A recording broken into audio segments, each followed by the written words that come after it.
I still remember the exact sound that made me realize my marriage was over. It wasn't a slammed door. It wasn't another argument. It wasn't even my wife's voice.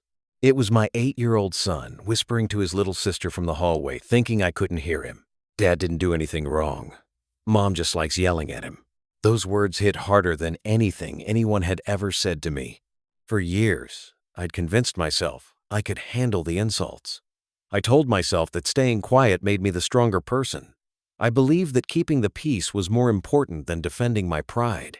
But when I heard my children trying to make sense of the way their mother treated me, something inside me finally broke. Children aren't supposed to become referees in their parents' marriage.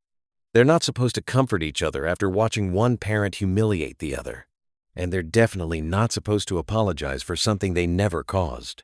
That afternoon, I looked around the house I'd spent 15 years paying for, picked up my car keys, and made the hardest decision of my life. I walked away, not because I stopped loving my family, because I realized staying was teaching my children the worst lesson imaginable. My name is Daniel Carter. I'm 43 years old, and until 2 years ago, I believed sacrifice was the same thing as love. I was wrong.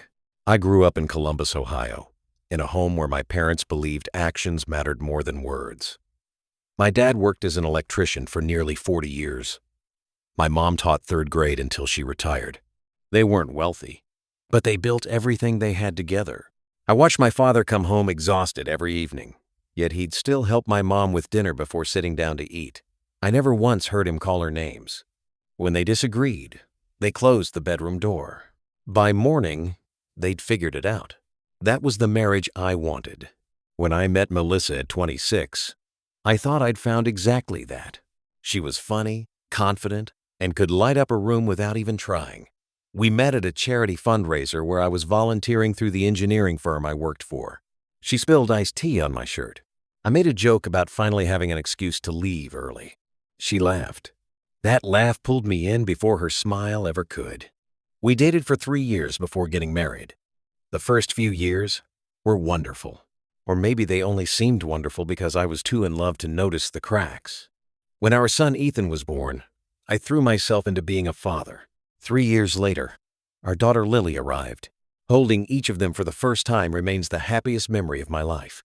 I worked hard because I wanted them to have opportunities I never had. I accepted promotions that meant longer hours. I traveled for projects I didn't really want. Every raise went toward our future. College savings, family vacations, a larger home in a quiet neighborhood with good schools. I wasn't chasing luxury. I was chasing security. Melissa stopped working after Lily was born. That was our mutual decision. She wanted to stay home with the kids, and I supported it completely.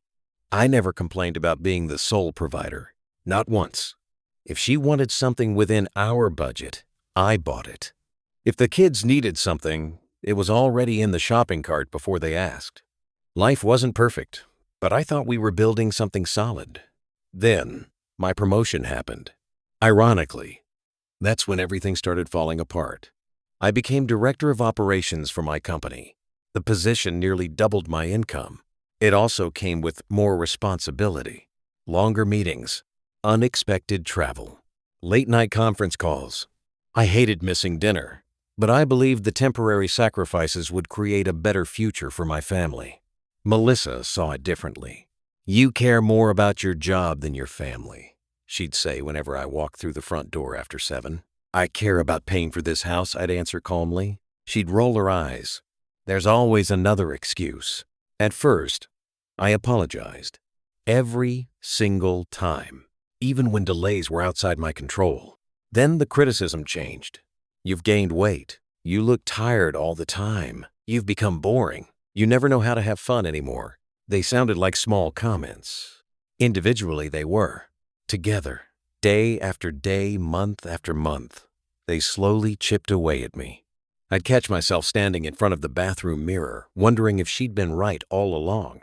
Maybe I wasn't interesting anymore. Maybe I really had changed.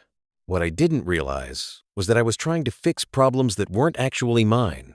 Around the same time, Melissa became unusually close with her younger sister, Vanessa. Vanessa had opinions about everything. especially marriages that weren't hers. She visited constantly, every afternoon. I'd come home to find the two of them drinking coffee in the kitchen. The conversation always stopped when I walked in. Then came the looks, quick glances, half smiles, sometimes whispers. I ignored it.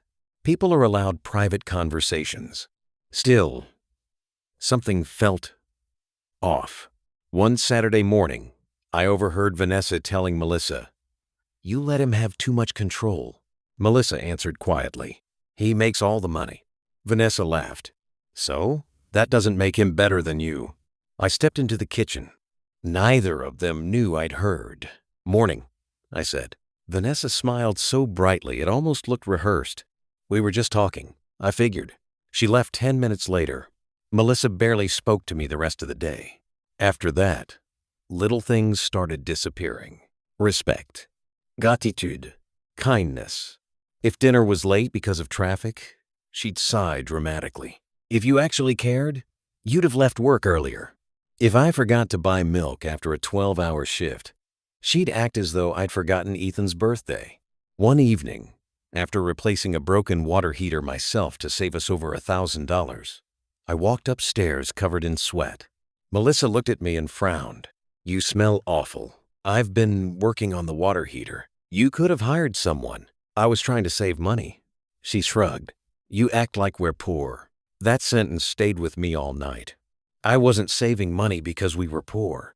I was saving money because that's what responsible adults do, especially when raising 2 children. But every practical decision I made somehow became proof that I wasn't enough. The children noticed the tension long before I admitted it. Ethan became quieter. Lily started asking if Mommy was angry. "No, sweetheart," I'd tell her. "Mommy's just having a stressful day." It wasn't entirely a lie, but it wasn't the truth either. The truth was that our home no longer felt safe emotionally. Not because anyone was throwing things. Not because anyone was screaming every hour.